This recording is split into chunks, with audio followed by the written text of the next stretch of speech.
नमस्कार और स्वागत है मित्रों। क्या आप रोज सुबह 8 बजे से पहले स्नान करते हैं या उसके बाद? कभी सोचा है कि स्नान का सही समय, सही विधि और उसके पीछे छुपा है आध्यात्मिक रहस्य क्या है? आज हम आपको वही अद्भुत ज्ञान सुनाने जा रहे हैं जिसे स्वयं भगवान विष्णु ने माता लक्ष्मी और गरुड़ जी को बताया था। इसमें यह जानेंगे कि स्नान कब करना चाहिए और कब नहीं, स्नान करते समय कौन सा मंत्र बोला जाए, नहाने के जल में किस दिन क्या डालना चाहिए, स्नान के बाद सबसे पहला कार्य क्या होना चाहिए। यह सब जानने से दरिद्रता दूर होती है और रोग पास नहीं आते और जीवन सुख समृद्धि से भर जाता है। एक बार क्षीर सागर में भगवान विष्णु शेषनाग की सैया पर विश्राम कर रहे थे। माता लक्ष्मी भी उनके साथ विराजमान थी।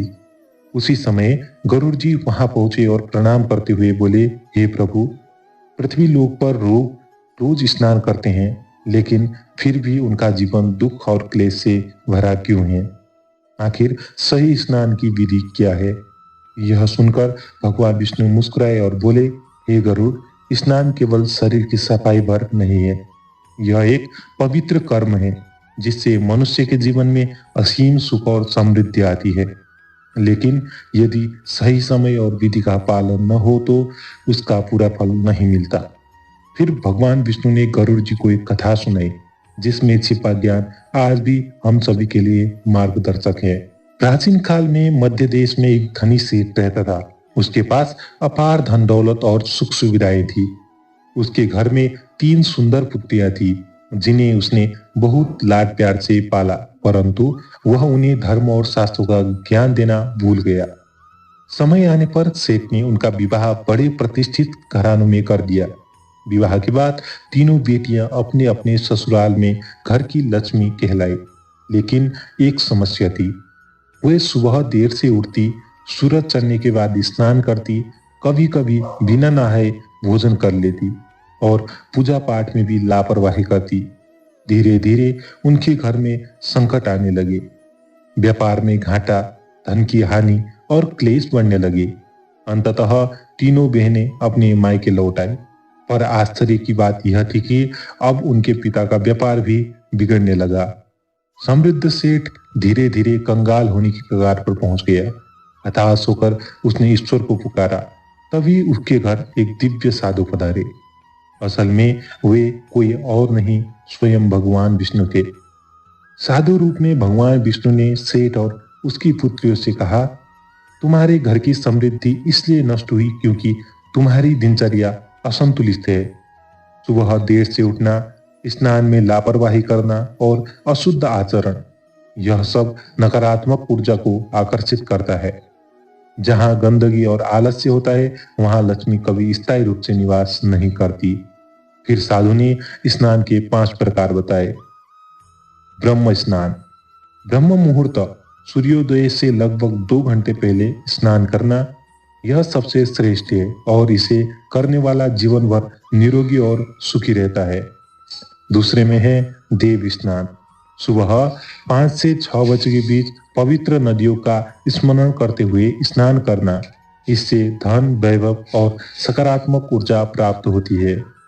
तीसरे में है ऋषि स्नान, भोर के समय जब आकाश में तारे झिलमिला रहे हो, इस बेला में स्नान मानसिक शांति देता है और चिंताएं दूर करता है। चौथे में है मानव स्नान, सुबह 6 से 8 बजे के बीच किया गया स्नान, यह भी शुभ है और पूरे दिन ताजगी व स्फूर्ति प्रदान करता है। 5वें में है दानव स्नान, सुबह 8 बजे के बाद किया गया स्नान, यह अशुभ माना जाता है और इससे नकारात्मक शक्तियां आकर्षित होती हैं। साधु ने एक महत्वपूर्ण मंत्र भी बताया। गंगे च यमुने चैव गोदावरी सरस्वती नर्मदे सिंधु कावेरी जलेस्मिन् सन्निधिं कुरु।